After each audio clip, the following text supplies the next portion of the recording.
شروع کوم په نام د خدای چې بخونکی او مهربانه دی. نن غواړم چې تاسو سره د معدې د سرطان په پار وغږېږم. د سرطان د ناروغۍ علت چې دی نه دی معلوم، خو بعضې زمینه جوړونکي فکټورونه دي چې د سرطان لپاره زمینه برابروي، لکه سګرټ شو، نسوار شو، همدارنګه چرس، مخدر توکي، شراب.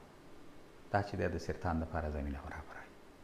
او همدارنګه هر هغه څوک چې د معدې زخم ولري او هغه د هلیکوبکټر پایلوري په پایله کې رامنځته شوی وي او بې درملنې د ډېر وخت لپاره پاتې شي، د سرطان لپاره یو ښه زمینه ساز فکټور دی.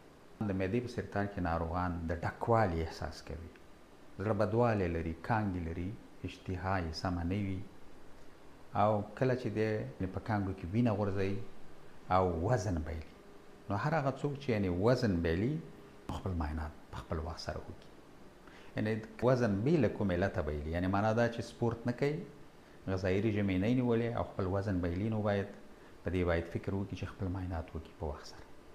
د سرطان د مخنیوي په خاطر ډېرې اسانې لارې دا دي چې تاسې چې هغه زموږ او ستاسې په وس کې دي، دا دي چې باید د سګرټو، مخدر توکو، نسوارو او شرابو څخه چې دی ځان وساتو. دوهم دا دی تل باید د سبزیجاتو، همدارنګه د تازه میوه‌جاتو ګټه پورته کړو. دا چې دی د انسان د بدن مقاومت پورته کوي.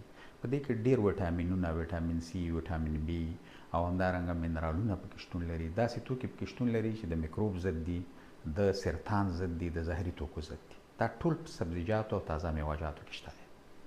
نو په دې اساس باندې چې دا زموږ او ستاسې په هېواد کې ډېر زیات دي، د دې نه ګټه پورته کوي. دا چې دی د سرطان په مخنیوي کې پوره ونډه لري. د سرطان د تشخیص لپاره معاینه ده چې د انډوسکوپي په نامه یادېږي. دا ماشین چې دی یو پیپ لري، د دې په سر کې یو کمره او یو برق دی. کله چې د خولې د لارې نه معدې ته، مرۍ ته، او د مرۍ نه معدې ته، د معدې نه د کوچنۍ کولمو لومړۍ برخې ته چې دی داخلېږي. څه بدلونونه چې په دې ساحه کې موجود دي، نو ډېر په اسانۍ سره چې دی لیدل کېږي.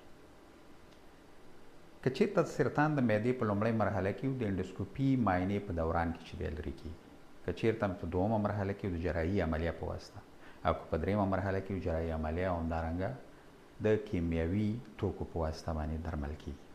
نو ډېره مهمه سپارښتنه دا ده، هر هغه څوک چې 40 کلن وي او یا د 40 کلنې نه پورته وي، باید د معدې او د کولمو انډوسکوپي معاینه حتما وکړي.